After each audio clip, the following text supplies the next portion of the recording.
Welcome back. Today, we're making a classic French side dish green bean almondine.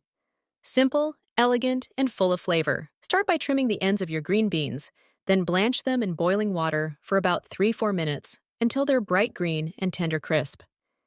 In a skillet, melt some butter over medium heat. Once melted, add in sliced almonds and sauté until golden brown. This will give them a rich, nutty flavor. Now, toss in your blanched green beans and stir to coat them in the butter and almonds.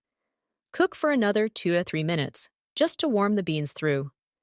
For an extra pop of flavor, squeeze in some fresh lemon juice and sprinkle with a little salt and pepper. Look at that! Beautifully crisp green beans with crunchy almonds and a touch of lemon. A perfect side dish for any meal. Try this out and let me know how it turns out. Don't forget to like, subscribe, and hit the bell for more delicious recipes.